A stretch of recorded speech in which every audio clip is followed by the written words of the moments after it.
Baba. Amen, amen, amen. Sois béni, mon frère. Sois béni, ma sœur Kenny. Que la paix soit sur toi. Amen. Que la paix du Seigneur Jésus-Christ soit avec nous. Je vous salue tous au nom de Jésus-Christ. Donc aujourd'hui, on est là par la grâce de Dieu.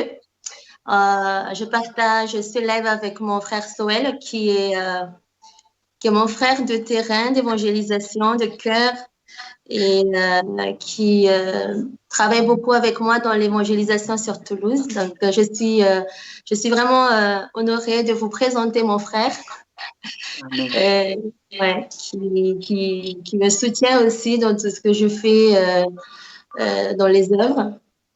Et en fait, lui, c'est Moïse et moi, c'est Josué. Bonjour, mon frère.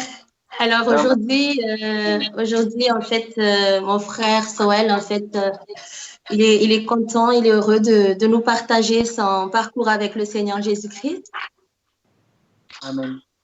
Ah, bien sûr, je suis content, je suis heureux de partager ce message qui a totalement changé ma vie. Donc, je me présente, je m'appelle Soel et je pars sur le terrain avec Kenny, avec le groupe qu'elle a monté avec Tina, c'est H24. Donc, je suis évangéliste. Donc, je vais sur le terrain, je témoigne de l'amour de Christ et je témoigne de ce qu'il a fait dans ma vie.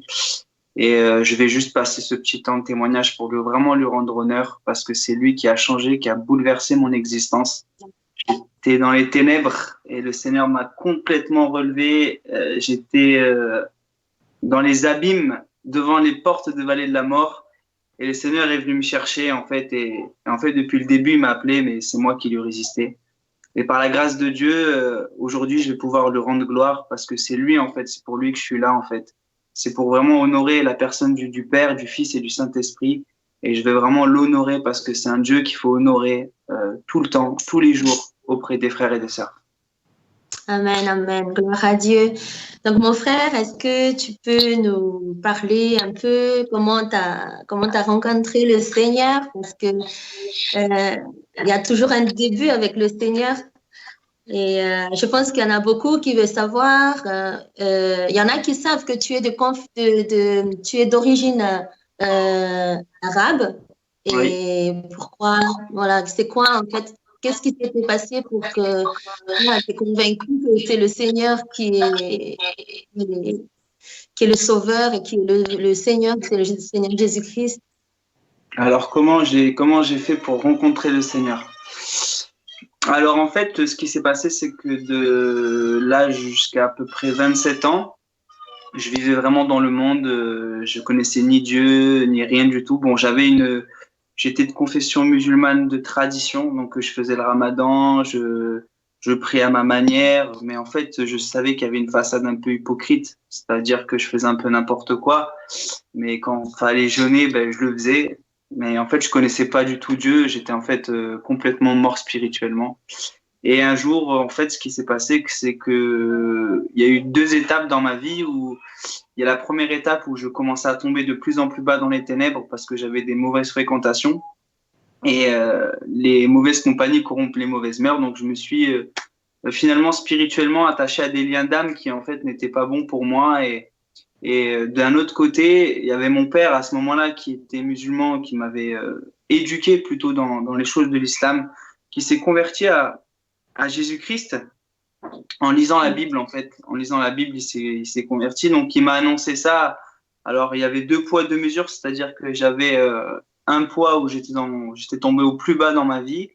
Et de l'autre décision, c'est que mon père, ce qui devait être le pilier, qui devait me diriger dans la bonne voie, en fait, s'est converti à Christ dans la Bible. Donc, en fait, il a commencé à me parler un peu de la Bible et tout ça. Bon, il faut avouer que quand j'ai entendu ce message, je suis allé dans ma chambre et je me suis mis à pleurer. Donc, s'il m'entend, ben voilà, je me suis mis à pleurer parce que j'étais déjà là-bas, j'étais perdu. J'avais pas de repère, j'avais pas de père, j'avais plus rien, quoi. Et ce qui s'est passé, c'est que il a commencé à me parler de la Bible, il me parlait des prophéties, de ça, de ça. Bon, pour moi, c'était encore un peu brouillon, quoi. Mais j'avais deux possibilités qui se présentaient à moi. La première, c'était où je reniais totalement mon père et ce que j'aurais jamais pu faire, ou je lis quand même la Bible en disant, peut-être cherchant des erreurs et peut-être en pensant que mon père s'est trompé, ou même tout simplement le découvrir avec un cœur ouvert. Parce que j'avais pas réellement le cœur fermé. Et ce qui s'est passé, c'est que il m'a donné une Bible, donc j'ai commencé à la lire petit à petit. Et j'ai senti des combats intérieurs, des combats vraiment intérieurs où j'ai commencé en fait à chercher une relation avec Dieu dans la simplicité. Et parce que j'avais pas la paix totale dans ce que je connaissais de Dieu. Et ce qui s'est passé, c'est que j'ai commencé à lire à un moment donné la crucifixion. Et quand je suis tombé à la croix, en fait, c'est comme l'Esprit de Dieu qui m'avait saisi et je me suis mis à pleurer comme une fillette de 2 ans. Donc je comprenais pas pourquoi je pleurais en fait sur le moment parce que je me disais mais pourquoi je pleure en fait. Et je pleurais parce qu'en fait j'avais compris ce jour-là que c'était injuste, qu'il m'aurait pour des injustes. Et l'amour du Seigneur m'avait en fait percuté ce jour-là. Et je suis allé dans ma chambre et très simplement, je lui ai dit, je lui ai dit, Seigneur, change ma vie. Voilà, c'est ce que je lui ai demandé. En fait, j'avais plus trop d'espoir à un moment donné. Je pense qu'il avait tout préparé. Avec le recul, maintenant, je vois qu'il avait tout préparé pour qu'en fait, que je sois face à un mur. Et le fait que je sois face au mur, j'ai plus rien, c'est-à-dire j'ai plus personne sur qui me poser. Bah, il faut que je lève les mains, les yeux au ciel et que je demande au Seigneur, Dieu, de venir, de changer ma vie. Et le soir, je me suis endormi. Bon, je vivais dans le 06 à cette époque-là. Et je me suis endormi et j'étais transporté en vision. C'était bizarre, c'était un songe ou une vision. Jusqu'à aujourd'hui, je n'ai pas encore saisi réellement cette chose. C'était tellement réel. Je me suis retrouvé dans une université à Toulouse en train de marcher dans une université et je voyais parfaitement la rue. J'étais vraiment à ce lieu-là. Et ce qui s'est passé, c'est que je me suis réveillé d'un coup et en fait, le Seigneur me disait que c'est là où je vais aller en fait. C'est là où je vais aller. Mais ça, je n'ai pas réalisé ce jour-là que c'était Toulouse, la ville de Toulouse. Parce qu'en fait, Toulouse, c'est une ville, la ville rose. Donc, il y a des briques. Moi, la seule connaissance charnelle que j'avais des briques roses, c'était dans le nord de la France, qui se situe vers Lille ou Roubaix. Donc, dans mon rêve, dans ma vision, je pensais que j'étais à Lille, en fait. En fait, rien à voir, j'étais sur Toulouse. Et en fait, le Seigneur m'a appelé à le servir là-bas. Et 2 ans après que j'ai signé mon contrat de travail à la mairie de Toulouse, en fait, je me suis retrouvé face à cette rue et le Seigneur, comme s'il me disait, c'était là que je t'avais envoyé, en fait. C'est là que je t'avais montré. Et sauf qu'il y a 2 ans, j'avais aucune connaissance d'où j'allais atterrir. Et depuis ce jour-là, en fait, j'ai donné ma vie au Seigneur et il a confirmé sa parole par tout. Il m'a éduqué, en fait. Il a tout à voilà. Amen, amen. Gloire à Dieu. Amen. C'est trop beau. Le Seigneur, il est bon. Et donc, en fait, quand tu as vu que tu étais dans le désespoir, au moment où tu as reçu le Seigneur, en fait, tu étais soulagé, tu as ressenti quelque chose, ce désespoir est parti d'un coup,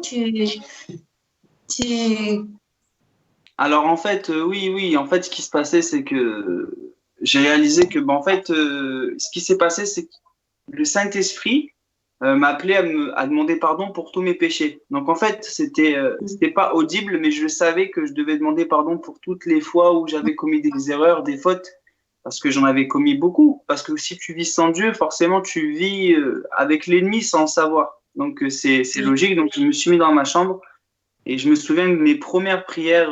Je sortais de la chambre, j'étais en nage, je transpirais, je comprenais pas pourquoi. Mais maintenant, avec le recul, je crois qu'il y avait des choses qui devaient sortir. Il y a des choses qui devaient sortir de moi. Et alors, ce qui s'est passé, c'est qu'il y a eu quand même un temps il y a eu un changement, mais ça s'est fait petit à petit. Mais ensuite, ça a été très radical. C'est-à-dire que je suis passé des ténèbres à la lumière très, très rapidement. Ça s'est tellement vu que ça s'est vu auprès de mes proches, auprès de ma famille, auprès de ma femme, auprès de tout le monde, en fait. Tout le monde a vu la personne de Christ qui est en moi.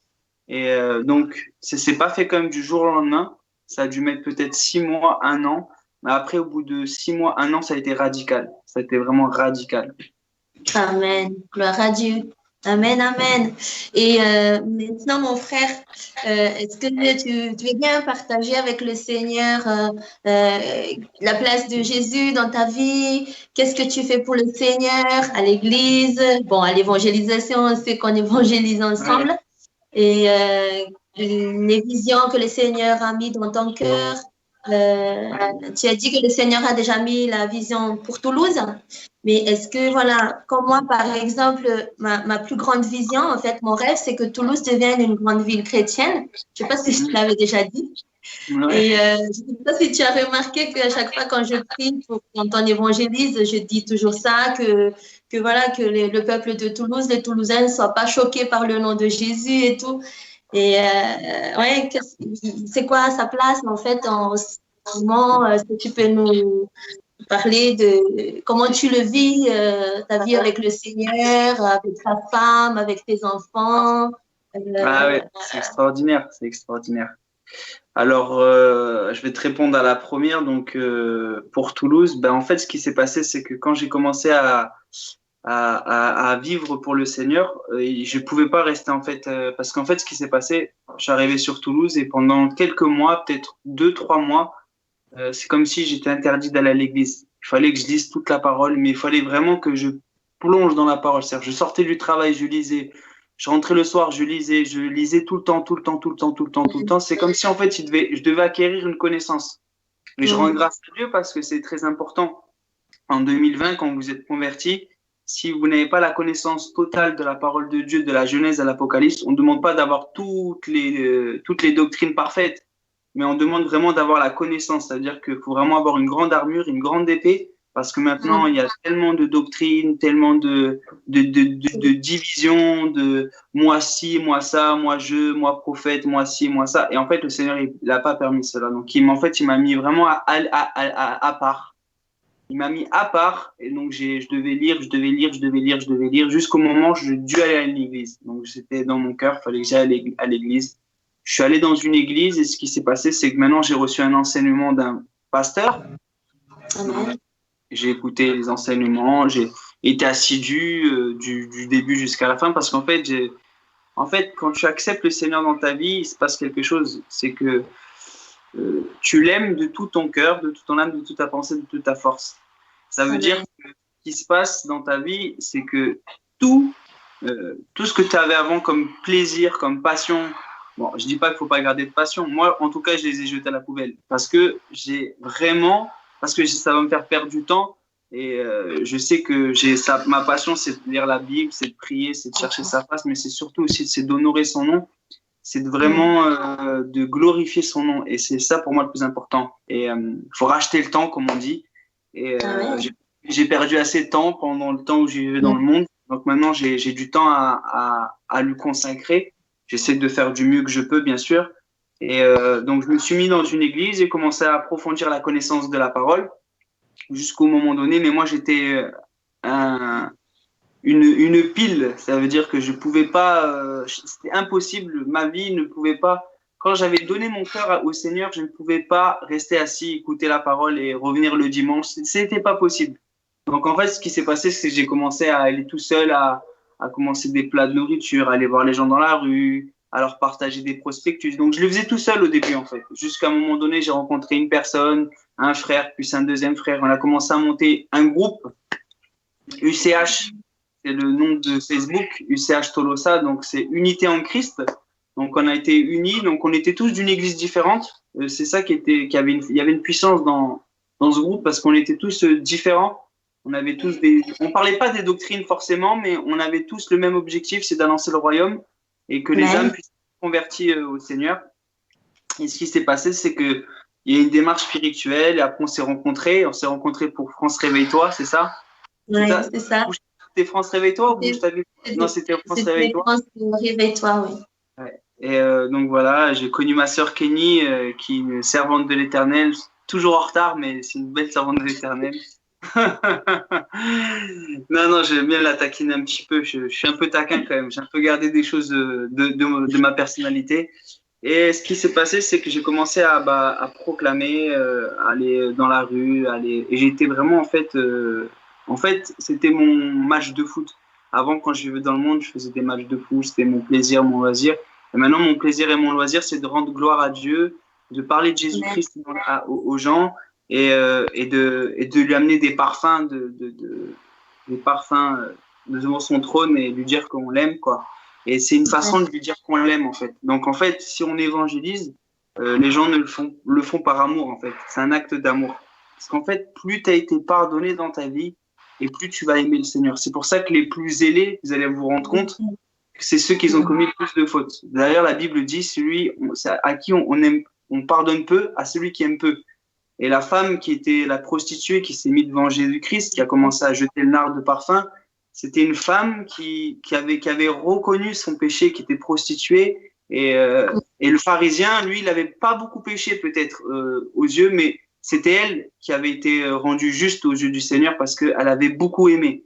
Et c'est vrai que plus tu aimes le Seigneur, plus tu vas être zélé pour lui. Et c'est vrai que quand je rate un jour d'évangélisation, bon, c'est intérieur encore. J'ai encore des combats, il faut que j'y aille et tout ça. Mais je sais qu'il faut vivre dans la liberté de l'esprit. Je sais que ça s'appelle la vie dans la liberté. Et le Seigneur m'a confirmé beaucoup de paroles prophétiques, beaucoup de paroles en sachant quel rôle je devais jouer. Et je suis encore un bébé spirituel parce qu'on est toujours des bébés. On croit qu'on est grand, mais il n'y a pas de, on sera jamais grand. Et par la grâce de Dieu, j'ai commencé à te rencontrer, Kenny. Et là, on a commencé à évangéliser le mercredi, le samedi ensemble. Et là, on a commencé à vivre notre foi. Donc, ça qui était très intéressant, c'est qu'en fait, quand tu lis la Bible, faut la vivre. Moi, je dis toujours, faut la vivre. Si tu ne lis pas la Bible, il y aura un fossé entre ce que tu lis et ce que tu vis. Et il faut imprégner ta vie avec la parole. Plus tu vas imprégner ta vie avec la parole, et plus finalement, tu vas être dans la joie. Et il faut pas être frustré parce que le problème, c'est que maintenant, il y a beaucoup de gens qui sont frustrés parce qu'ils ne voient pas la gloire de Dieu, il n'y a pas de guérison, ils voient des choses qui sont que dans des histoires. Pour eux, ça reste des histoires. Mais pourtant, ils aiment le Seigneur et le Seigneur les appelle en fait à aller. Et je pense que la première étape, c'est de sortir de notre confort. Et c'est ce que j'ai essayé de faire et c'est ce qu'il faut faire. Et c'est un combat qui sera jusqu'à la fin de nos jours. Parce que j'aimerais jusqu'à 50, 60 ans, 70 ans, 80 ans. J'ai pas de retraite. J'aimerais encore témoigner du Seigneur toujours un peu plus. Voilà. Amen. Amen, amen. Gloire à Dieu. Waouh, mon frère. Vraiment que le Seigneur te bénisse et que voilà qu'il t'utilise encore plus. Il t'utilise beaucoup déjà dans l'évangélisation, dans ton église, dans ta famille aussi, parce que tu évangélises aussi dans ta famille. Ouais. Et vraiment en fait que le Seigneur en fait bénisse tout ce que toi tu fais, ton parcours avec le Seigneur. Là en fait quel message en fait tu veux partager avec les frères ou avec des personnes qui n'ont pas encore Jésus-Christ en tant qu'évangéliste? Qu'est-ce que tu peux dire pour encourager les frères et sœurs ou dire à une personne? Pour les non-croyants, je leur dirais une seule chose, de mettre au défi Dieu. Le problème, c'est qu'il y a tellement de mensonges dans le monde. L'ennemi a tellement mis un esprit d'aveuglement dans le cœur de l'homme que la seule grâce, et c'est Dieu, c'est que la Bible dit « Celui qui me cherche me trouve et celui qui frappe à ma porte, je l'ouvrirai, car quiconque demande reçoit. » Et moi, je crois que quand j'évangélise d'ailleurs dans la rue, je ne dis pas aux gens d'aller se présenter directement dans une église, mais je leur présente d'aller dans leur chambre et de demander à Dieu s'il existe. Mais par contre, qu'ils le demandent avec un cœur ouvert, pas en essayant de voir un miracle. Parce qu'il y en a qui veulent le faire pour voir un miracle, mais bon, ça ne va pas donner une réelle conversion. Le Dieu qui a créé le ciel et la terre veut que tous les hommes le cherchent.